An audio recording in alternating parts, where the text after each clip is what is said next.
Well, good evening, everyone. Good evening, everyone. We're going to go ahead and get started. I want to thank you all for coming out here today for this renaming event ceremony. It's great to see so many of you show up to support this. I have a couple folks, just a few, I want to introduce. There's a lot of them, so I apologize. But I do want to introduce some folks who have joined us here today. First, of course, Congressman Connelly. We have Supervisor Palchik, Supervisor Walkinshaw, Supervisor Harity, Supervisor Lusk, Supervisor Stork, Supervisor Smith, and yes, and we also have some delegates who have joined us. Delegate Mark Keem, Delegate Eileen Fillercorn, and we have, of course, Delegate Bulova, who this building is partly named after. And we also have some other distinguished folks with us today, good friends of ours here in Fairfax County, and those are former Supervisor Jerry Hyland from Mount Vernon, and former Supervisor John Cook from Braddock. And we have former Chairman of the Board of Supervisors, Kate Hanley. We have former Fairfax Mayor John Mason, who's with us. John, thank you. And we also have Ann Phan, of course, from Senator Warner's office. Ann is here. Thank you, Ann.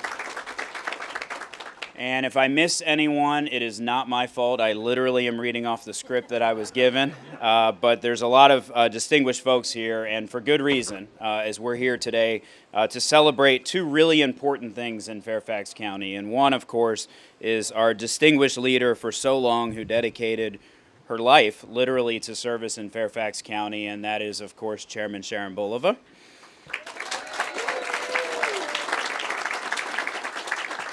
And I'm going to share a few thoughts about that, but we're also here to celebrate what this building is literally doing in the lives of so many people in Fairfax County, and I'm also going to say a few words about that. But I want to start with Sharon first, and just some bio that most of you already know, of course. She was first elected Braddock District Supervisor, actually at the time Annandale Supervisor in 1987.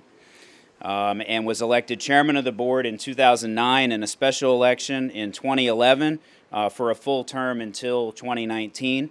She served as chairman of the Board of Supervisors. And we know Sharon and all of her accomplishments, but a few major ones that I do want to mention. First, of course, is the Silver Line extension, the Virginia Railway Express establishment, including the Burke VRE garage, the Tyson's transformation that is taking place, of course, that started under all of our chairmen that are here, but certainly took place a lot during Chairman Bulova's term. Faith Communities in Action and her work bringing our diverse faith communities together. And, of course, here, Diversion First. And for me, personally, being a friend and mentor for so long, this is so special, and we were trying to do this some years ago, but COVID delayed this moment. We wanted to make sure that we could do it safely. But I think all of you who know Sharon well know that one of her strongest attributes is her calming presence. And those of us in elected officials, in particular, and served with her, I think have seen that calming presence in sometimes the most difficult of times. And the grace in which she handled that is something she'll always be remembered for, and how easy some things for her were. When the rest of us were full of angst and upset about something, Sharon was over there sketching the speaker who was at the podium, or drawing the angry person in the back of the room on the side of her notebook, totally at peace, while the rest of us were full of anguish and adrenaline.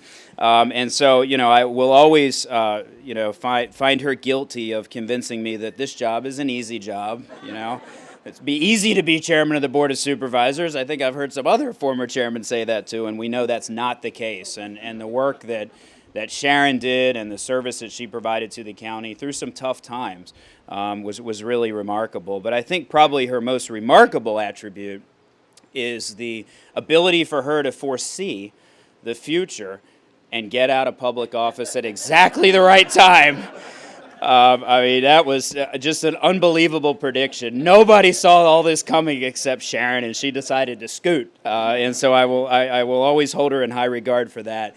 But really today, you know, we're celebrating her work on Diversion First. And so many of you here played a role in getting Diversion First up and running, literally changing people's lives every day and putting Fairfax County where it should be, which is always at the top of leaning forward in solving so many of our complex community problems. And when Diversion First was launched, there were critics.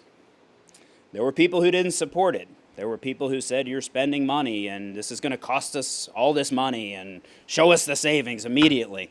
And yet here we are today seeing that not only are there tremendous savings to the county of doing this, but it was the morally right thing to do to set up a system where you could get people who were having challenging mental health issues, who were nonviolent, into treatment and out of incarceration. And the numbers don't lie. The numbers are remarkable. This center alone, well, Merrifield's entry and referral, being the main point of entry into the CSB treatment program, serves an average of 4,800 individuals a day. And our Diversion First program, over 6,000 individuals per year on average receive services through the Merrifield Emergency Services programs in Fairfax County. As we know, the MCRC opened in January 1 of 2016, and there have been over 12,000 law enforcement transports to this center since it opened. Over 8,600 people were under an emergency custody order. Over 3,540 additional transports were because an officer astutely recognized an individual in the community that needed behavioral health services. And we thank all of our first responders who are here for the vital role that they play in addressing this issue.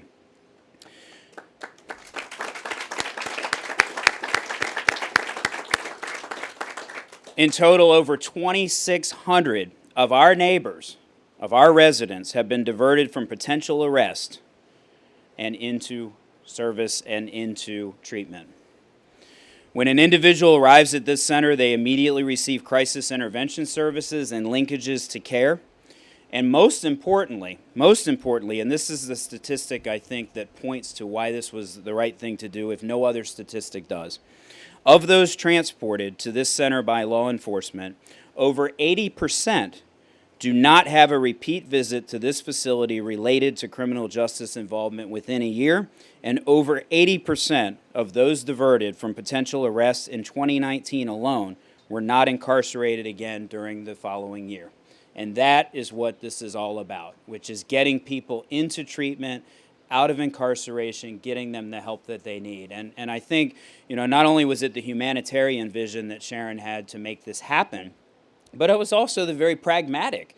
Think about this. What good is someone sitting in jail doing any of us? If they're a nonviolent offender with a mental health challenge, what good, or a substance abuse challenge, what good are they sitting in jail? We need them back integrated in our community. We need the treatment, services that they need to be successful. And look at where we are standing here now with the workforce challenges that we have in our region. We cannot afford to have anyone out of the workforce sitting incarcerated simply because they have a mental health or substance abuse challenge. They need the services, they need the wraparound support that this facility brings so that they can be productive members of our community and treated and productive members of our community. And so that vision has Fairfax County in the front lines as always, as an award-winning program. We've received many accolades for Diversion First, and as I said at the beginning, I remember the very early conversations about this. And I remember Sharon's stubbornness, which was good, in keeping us focused on this vision and this program and what this program could deliver for our constituents. And it was that bold vision, which is why this building in particular is so important to name after Sharon Bulova. And that's something that we can all celebrate.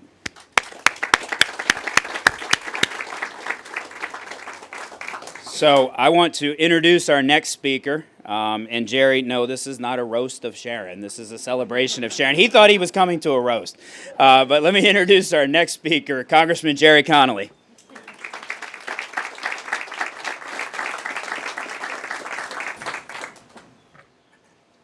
I swear to God, I thought it was a roast. Well, first of all, thank you, Jeff. And thank you to county staff for bringing together 4 chairmen of the board at the same event. Most people don't have that kind of courage. You heard Jeff read off a list of accomplishments, and of course, that's dangerous territory too. But I got to tell you, Sharon Bulova is a special person, not only as the former chair of this county for 11 years, but also serving on the board for 30 and succeeding Audrey Moore. And one of the things I always enjoyed about Sharon on the board was trading stories about experience. Sharon became the budget chair of the Board of Supervisors, and her mentor, the person she worked for and then succeeded, Audrey Moore, was chairman of the board and appointed Sharon budget chair. Big job. But she was up to it. She worked hard. She put together that budget. She made sure all the stakeholders were heard, their interests were represented, and she finally presented the budget to the Board of Supervisors. And her friend, her mentor, her former employer, the person who encouraged her to get into this, the person who appointed her budget chair, promptly voted against her budget. And that was Sharon's introduction to life on the Board of Supervisors. And but subsequently, Sharon, for many, many years, put together budgets like all of us thought, now this one she can't do, but she somehow did. And it wasn't just that she was a nice person, but she was persuasive. She heard people, she showed respect for their points of view and their concerns, and she did her utmost to try to meet those concerns. And that's kind of what's missing in our polity today, isn't it? A respect for other points of view. A fundamental respect for you as a person, even if you disagreed with it, me or my philosophy. And that respect goes a long way in winning people over, in trying to meet them at least halfway. That respect is reflected in what we're doing today.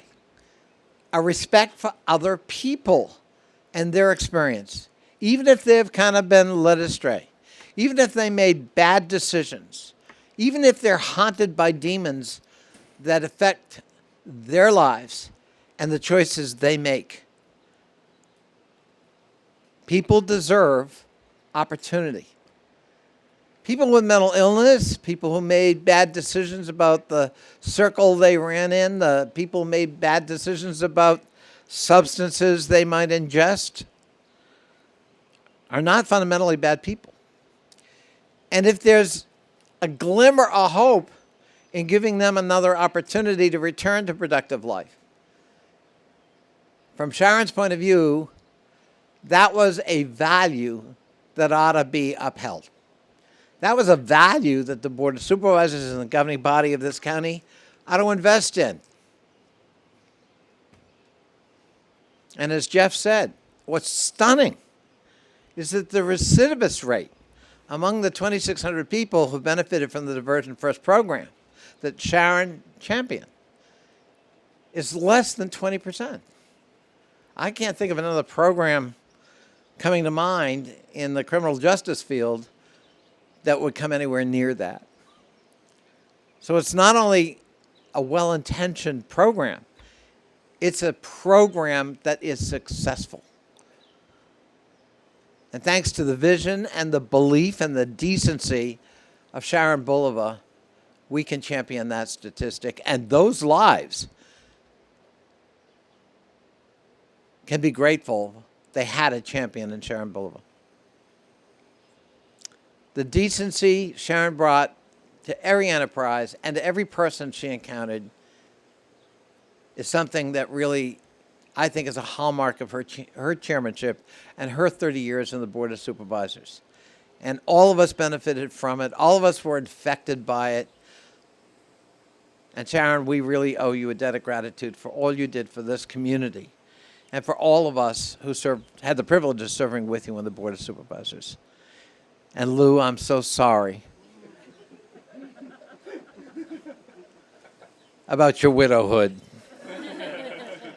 And I don't know what you're doing now that you're rejoined, but thank you.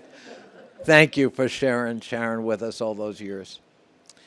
So at any rate, it now gives me great pleasure to introduce one of my successors in Providence District, where we are located, the great Providence Supervisor, my friend and new mom. I think the first new mom on the Board of Supervisors maybe ever, but certainly in a long, long time, Dalia Palchik. Dalia.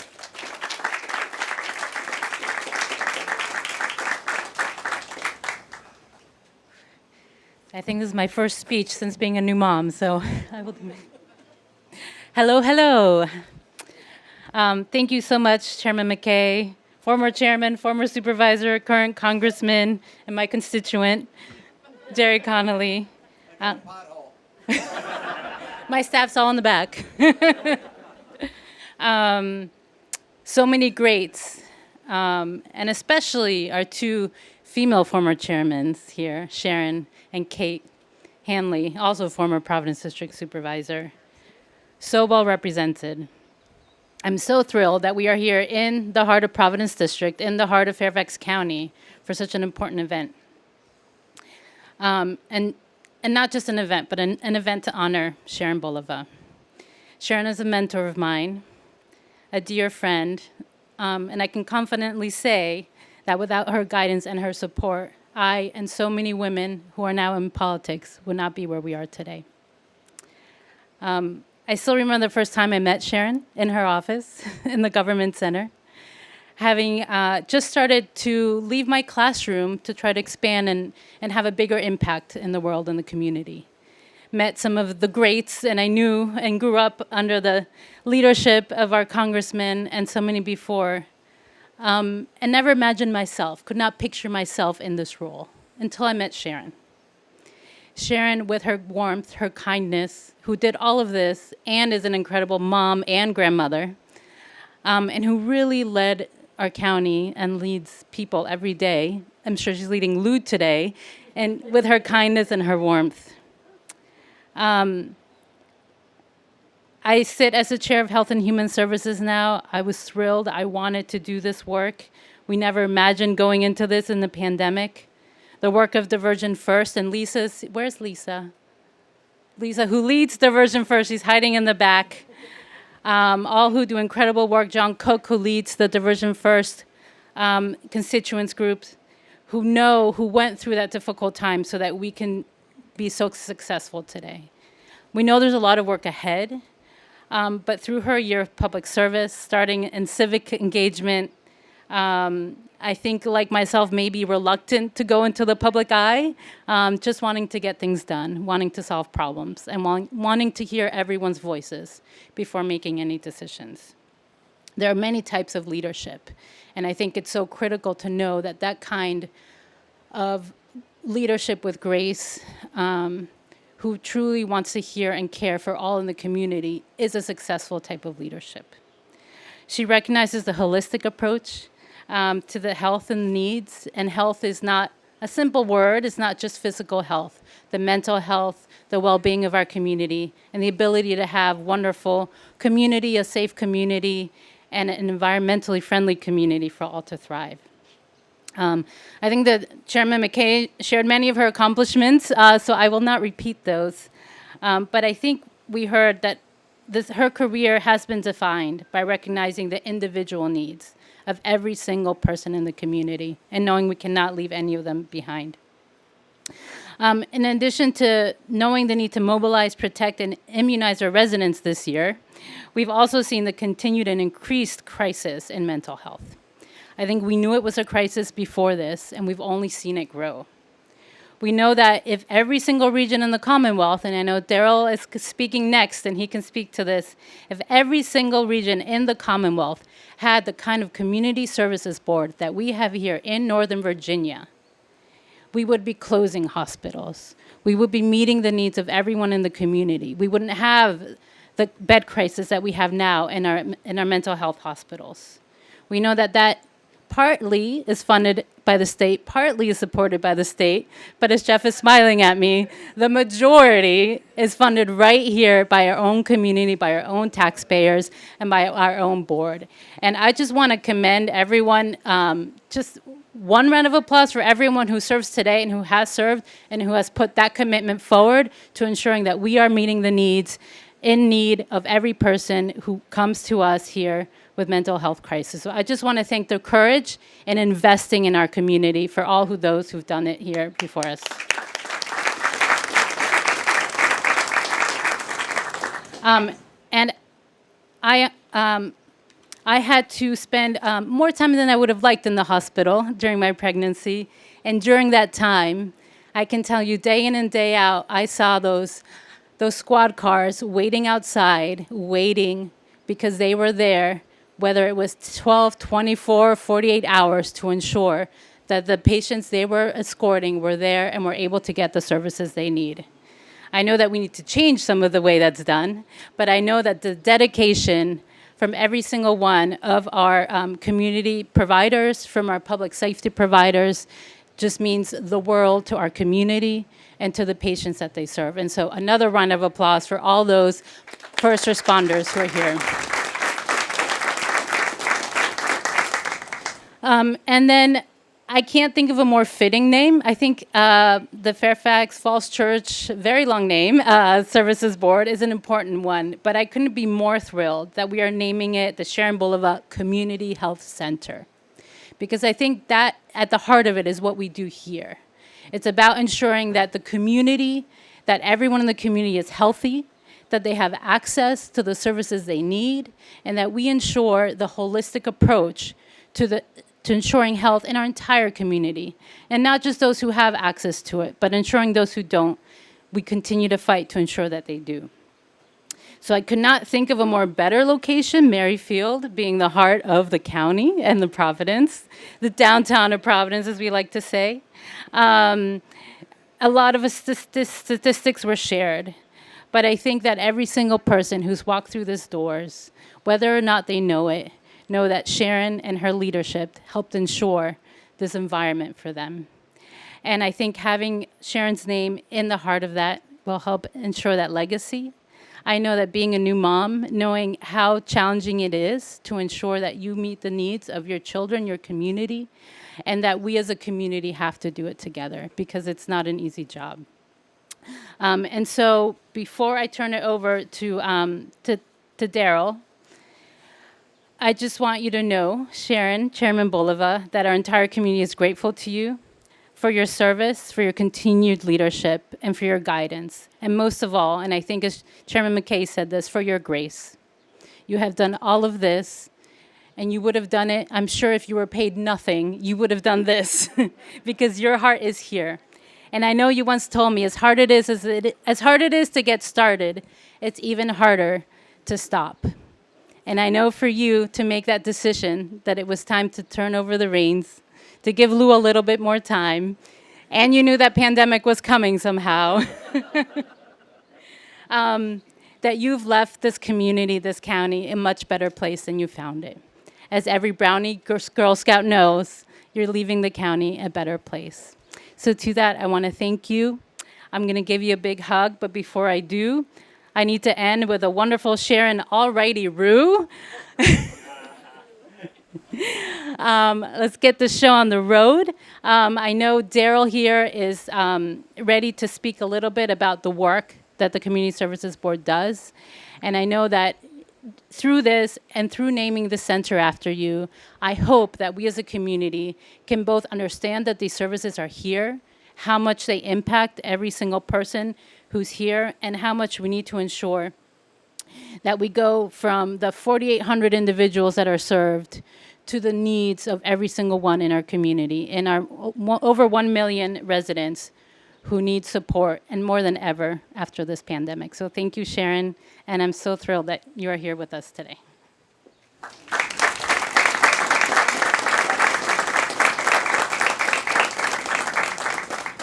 Daryl, you're up.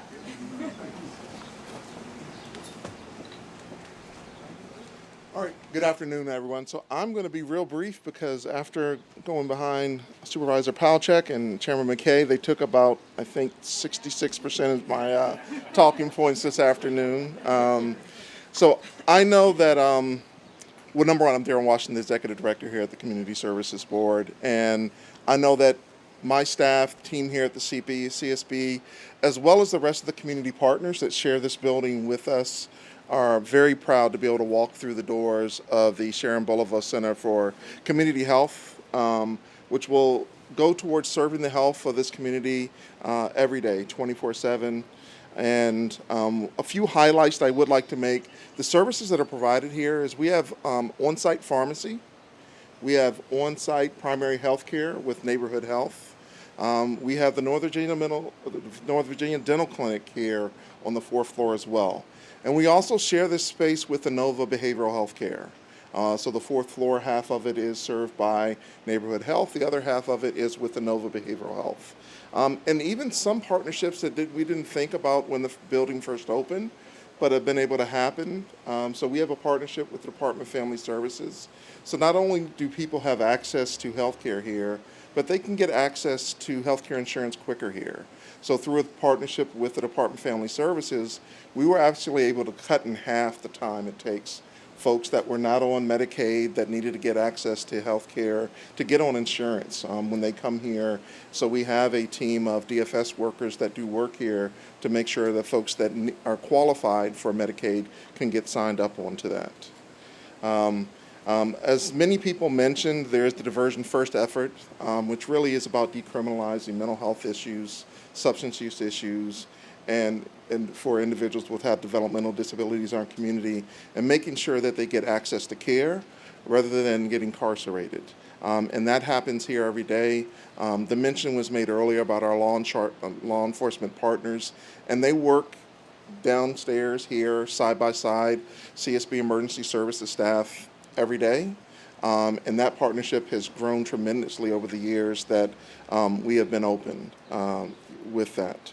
And a few things I do want to highlight, and I think was said earlier, I think because of the community investment in the Community Services Board and Human Services here, there's large discussion across the state about the hospital bed crisis. And just want to reemphasize that if the rest of the state was hospitalizing folks psychiatrically at the rate that we were in this community, we would be having a discussion about not which one hospital to close, but could we in fact close 2 state psychiatric hospitals? And that's really a huge discussion differences that should be happening on how when you invest in community behavioral health care, it can make a real difference in the quality of lives of individuals and what they experience here. And I really feel like because of that community investment, the citizens here in Fairfax are able to get those supports and get that help they need in the community rather than having to go to the hospital in order to get that help and to get the support they need. And last but not least, backing up on the budget stuff, so I'll end with a couple of numbers. So if you back out the federal block grant dollars, the state pays for 5% of the budget here at the CSB. So there might be other numbers coming from the state, but they include the federal dollars in those numbers. But once you back out the federal dollars, they're paying for 5% of everything that you see here behind us here at the Community Services Board, which I really think speaks to the level of investment that the community provides here. So without further ado, I'm going to turn the floor over to former Chairman Sharon Bulova.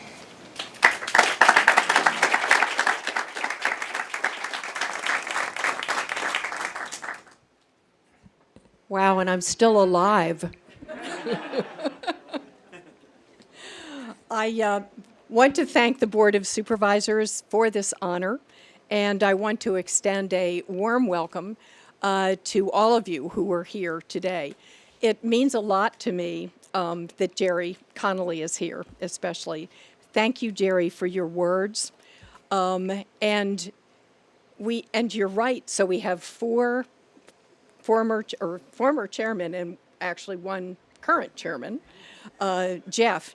And it actually is the continuity of leadership, the steady continuity of leadership, I think that really is the secret sauce that has made Fairfax County successful. So, Kate, thank you. Jerry, thank you. Jeff, thank you for, it's not an easy job to be chairman. Although Jerry told me it was a piece of cake when he was trying to encourage me to run for that seat. Yeah, he did. And I returned that favor by talking to Jeff about it. You can make up your own schedule, and you're the boss. There are members of my family who are here today, and I'd like to recognize and introduce them. First of all, already we've mentioned Lou, my husband, Lou DeFillets. And I think the entire time that I was chairman, we never had dinner together once. So he's really enjoying having me home, and I actually remember how to cook. My son, David Bulova, Delegate David Bulova, is here with his wife, Gretchen. And my two grandsons, Alex and Grayson. And Josie, I understand, is in Richmond. And I think that Laura Yeager, who I'm going to also mention, is there in Seattle as well. So she is in, or actually, so it's my daughter, Karen, is in Seattle. Josie, it's okay, Josie is in Richmond. My sister, Mary Schuster Walker, is here with her boyfriend, Van. And my nephew, Scott Hornaber, is here and joined us.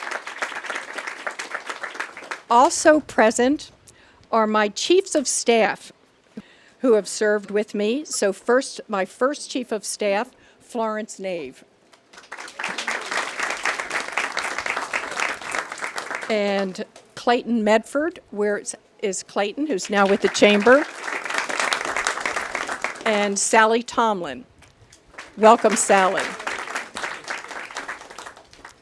And also with us today, who feels like family, is my former campaign manager, Luke Vaughn. He's back here.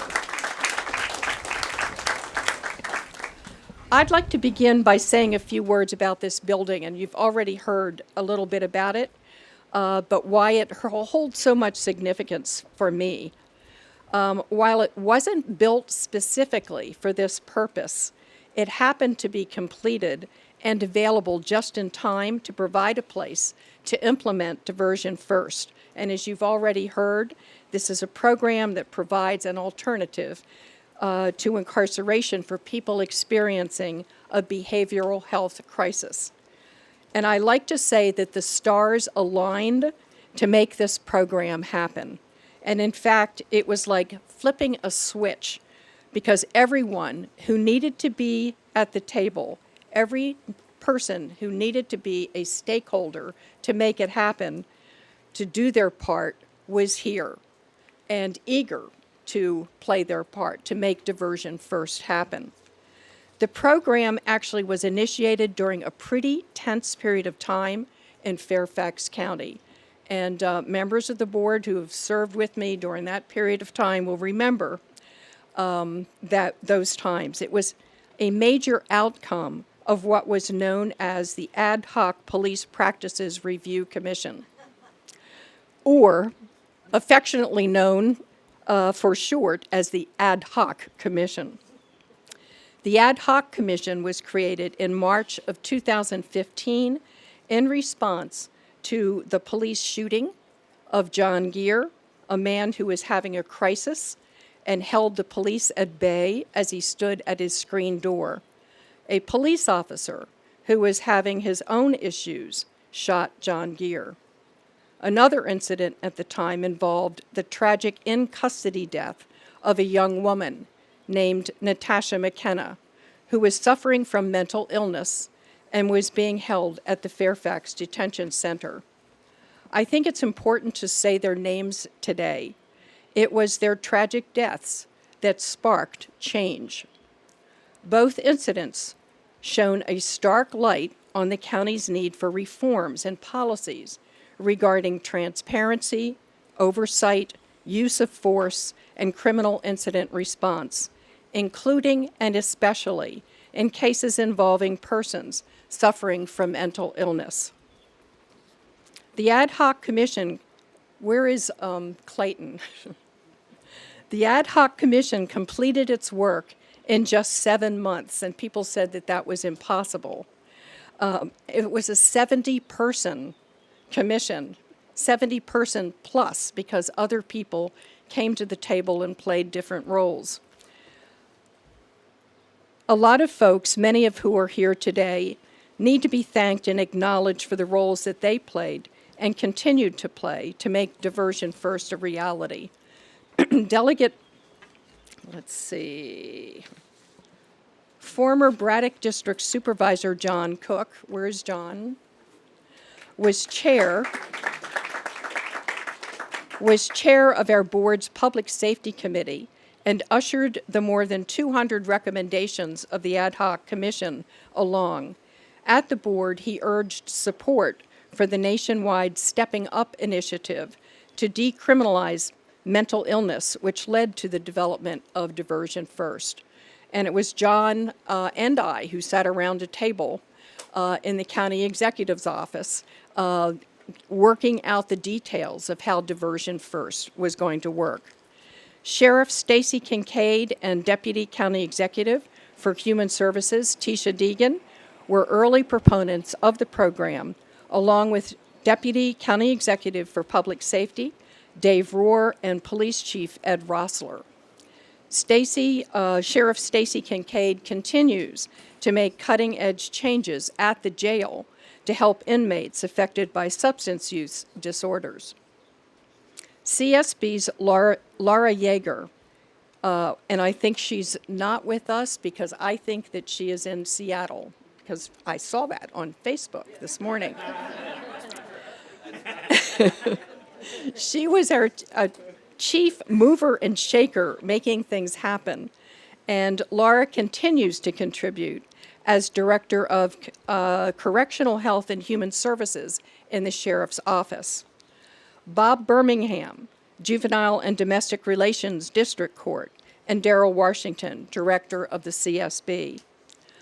I don't think Michael Hirschman is here, but hopefully he'll hear that I mentioned him at this program. Michael Hirschman is an internationally recognized expert in security and was a citizen member of the Board of Supervisors Audit Committee.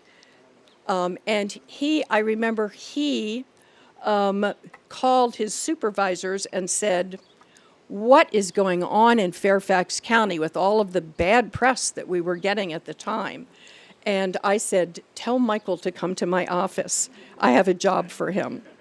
And so he served as chair of the 70-plus member Ad Hoc Commission and did an outstanding job. Delegate Marcus Simon was chair of the Mental Health and CIT Subcommittee that recommended Diversion First, along with the creation of a mental health court docket. He carried the water for us when legislation was required at the General Assembly. And and in fact, next Friday, I'm going to be going to a graduation for the mental health docket. 4 individuals are going to be graduating from that program. Really big deal. You know, this did not exist before Diversion First and the Ad Hoc Commission.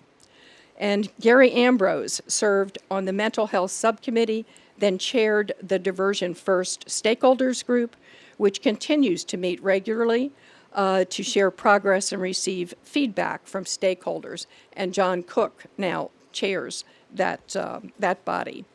Judges Penny Ascarati, Susan Stone, and Tina Snee established and have presided over the Veterans Mental, Behavioral Health, and Drug Specialty dockets in the District Court. Local government is a wonderful place to be. For 32 years, I served on the Fairfax County Board of Supervisors.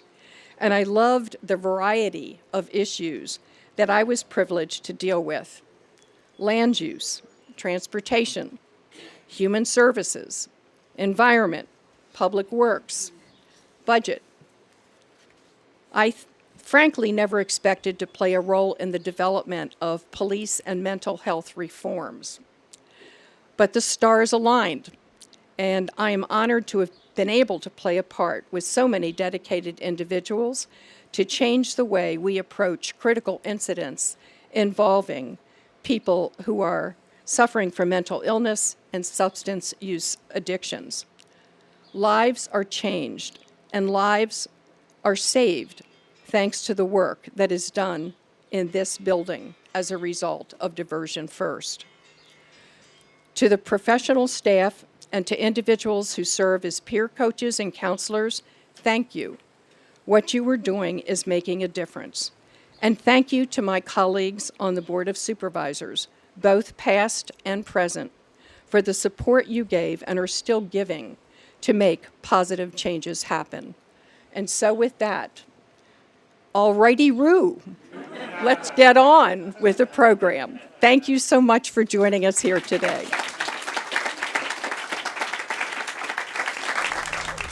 One, two, three. All right.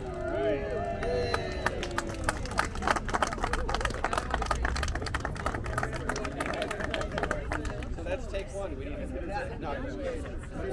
It's been out for a while. Yeah. Yes. As one picture. Absolutely.